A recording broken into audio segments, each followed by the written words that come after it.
Assalamu alaikum, dear brothers and sisters. Meet the hijabi-wearing mother with a black belt in kickboxing, teaching Muslim women self-defense. Yes, you may know her as Khadija Safari. However, she was not brought up as a Muslim, and she had a negative view of religion growing up. I thought religion was the cause of war. Yeah. I thought that anyone that followed a religion was weak. They couldn't make their own decisions. Yeah. I thought that Muslim women were oppressed, the men controlled them. I was very much, whatever stereotypical information was given to me, I went with it. As a student in London, she found herself more drawn by health, fitness, and martial arts than alcohol and partying. Let's watch her amazing journey to Islam. So, Khadija Safari moved to London when she was 19, seeking to expand her knowledge and learn a few life skills. She says, I felt pretty brain dead in terms of life skills, and I felt like I just needed to meet more people with more variety. So I decided to study at a university. As a child, Khadija had always been curious. She was the child that got told to not ask stupid questions. She would wonder how everyone is born with the same emotions and why tears form in the back of the eyes. Referencing the evolutionary notion of survival of the fittest, Safari says, if we assume that the strongest one continue and the weak one dies, and then we believe that humans evolved from monkeys, so why do monkeys still exist? It never made sense to me.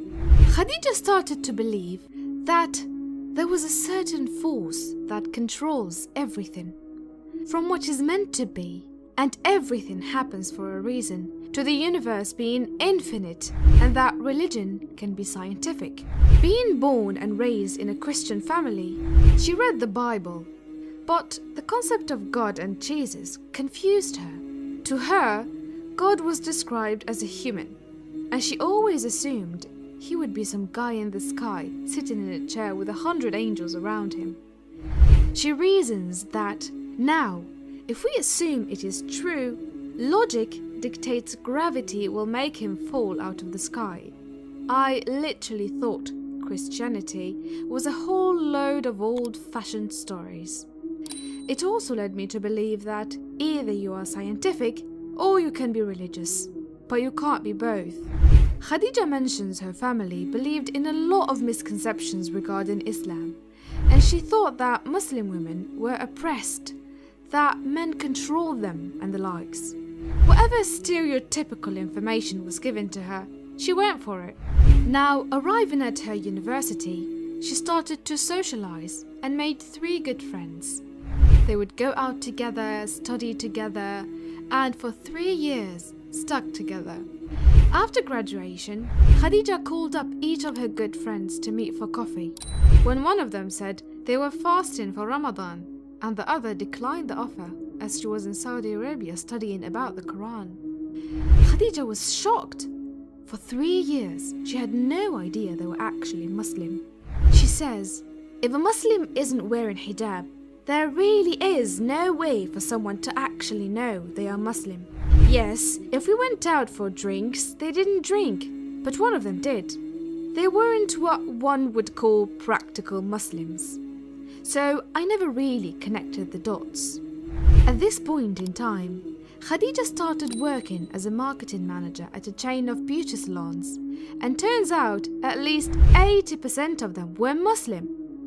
The owner had Khadija learn to recite Bismillah for every first server that comes in, and she would hear the words MashaAllah and Inshallah, often so much so that she started using them in conversations too. When she took up Muay Thai, Khadija also started a graphic designing business. Her trainer at the time wanted a website designed, and one day she called him up for photos and he wouldn't answer. Sneaking into the fire exit, she found him with his knees and forehead on the ground, praying. Khadija could not believe it.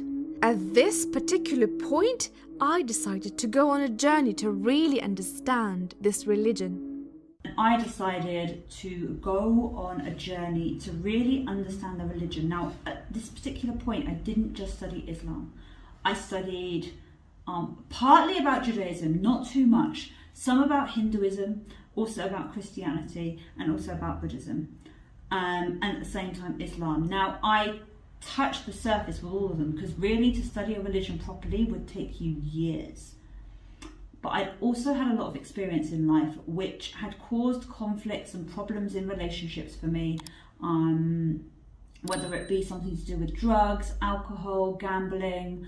There were many things which the more I read about Islam, the more I realised it would have been a solution to all of those problems, and those problems would never have happened in the first place. She researched about Judaism, read scriptures on Hinduism, Buddhism, and touched the surface of Islam. As she read more about Islam, she would find answers to most of her questions, from planets and universe to humans and animals.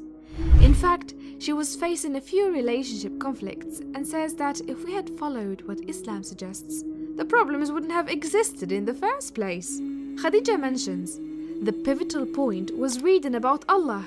Islam said Allah is not a person. It was really a big thing for me. On one hand, I had thought God was a man.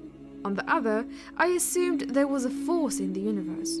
I replaced that concept of my belief in God to be the force instead, and it all made sense to me. In the English language, you can't say, like, it's rude to say the for something as big as God, right? But so they say he out of politeness, but God is not a he or she. Yeah, of course. And I was like, no, God's not a person. Like, it's the first time. Yeah. And I was like, let me just replace that concept of my belief of God to be force instead. Yeah. And I had actually been trying to read different scriptures, and I had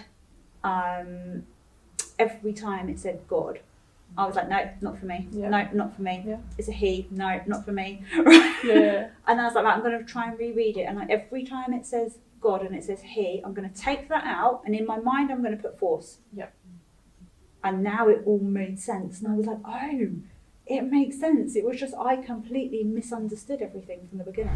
Subhanallah, Khadija soon converted to Islam and later married her trainer Karim, a former world champion cage fighter. The couple had 4 kids together and teach segregated Muay Thai classes at their own academy, Safari MMA in London. May Allah bless Khadija and her husband with the best in this world and the hereafter. Ameen.